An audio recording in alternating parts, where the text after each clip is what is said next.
হয় আপোনালোকে দেখা পাইছে যে আমাৰ গোৱালপাৰা চহৰৰ ভিতৰতে আছিলা বিল নামৰ এইটো অঞ্চলত প্ৰায় 1555 বিঘা মাটি আছে দুটা দাগত।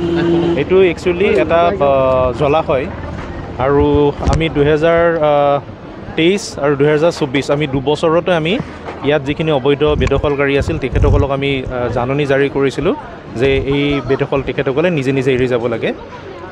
এই তেখেতসকলে যেহেতু এৰি যোৱা নাই এইবেলি আকৌ আমি তেওঁলোকক জাননী জাৰি কৰিছিলোঁ আৰু প্ৰায় 20-25% মানুহে ইতিমধ্যে পৰহিৰ পৰা নিজে নিজে ইয়াৰ পৰা ওলাই গৈছে আৰু আজি ৰাতিপুৱাৰ পৰা আমি ইয়াতে যিখিনি অবৈধ বেদখলকাৰী আছে আমি উচ্ছেদ কৰি আছোঁ। প্ৰায় 660-70টামান ঘৰ আছে আৰু ইতিমধ্যে আমি প্ৰায় 30% মান ঘৰ উচ্ছেদ কৰিলোঁ। আমি এই কামখিনি আজি সম্পূৰ্ণ কৰি পিছফালে কোনো ধৰণৰ ৰেজিষ্টেঞ্চ হোৱা নাই আৰু মানুহে বুজি পাইছে যে তেওঁলোকে এইটো বেদখল কৰি আছে আৰু তেওঁলোকে আমাৰ লগত সহযোগ কৰিছে। পাণ্ডুপুর থাকিব আর কিছু নাই আমার কপাল লাগে আর কিছু নাই পাণ্ডুপুর থাকবো লাগবো আমার কোনদিন হাত পাতা নাই হাত পাতবা লাগবো মানুষের ওষুধ এর থেকে দুঃখ আর জগতত নাই একে দুঃখ আর জগতত নাই। কিমান দিন হল আপনি বসবাস কৰি আছে? 15 বছর হয়েছে বছর খবর পড়ে নাই বলে আপনার একো সব শেষ হয়ে গেল কি আচ্ছা সব বাড়ি গেলে তো সবই গেলে অল্প কাটি আছে তো মনে আছে আপনার নাই আমার নাই জন সব মানুষের নাই তাহলে কে থেকে চলবো মানুষকে এদিকে হারা হাতে মরিচিগুলো দেখে নাই। পুৰণি মানুহ আজিৰ পৰা প্ৰায় 50-60 বছৰ মানে পুৰণি মানুহ ইয়াতে জন্ম হৈছে বহুত মুৰব্বী ইণ্টেকাল হৈছে আৰু এই মানুহখিনি বেছি দূৰ নহয় আমাৰ ভাটিপাৰা কাছাৰীঘাট নদী ভাঙা মানুহ। আৰু আজি এটা দেখা পাইছোঁ যে যিহেতু চৰকাৰে যোনটা আমাক মানে এৰিয়া দেখাই দিছে সেইটো কোনো একজেক্ট ফাইনেল হোৱা নাই। এই কথাখিনি আমি ডি চি ছাৰকো জনাইছোঁ লেটাৰো দিছোঁ। যোৱাকালি অশোক সিংহাল সন্মানীয় মন্ত্ৰী তেখেতে আছিল গাৰ্জেন মন্ত্ৰী তেখেতকো লেটাৰ এটা দিয়া হৈছে। আশা কৰিছিলোঁ যে আচলতে একজেক্ট পইণ্টটো দিলে মানুহখিনি উচ্ছেদ হৈ আছে আৰু হ'ব।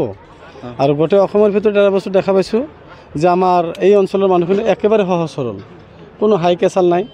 প্ৰশাসনে আহিছে শান্তিভাৱে ভাঙা ভাঙি কৰি আছে।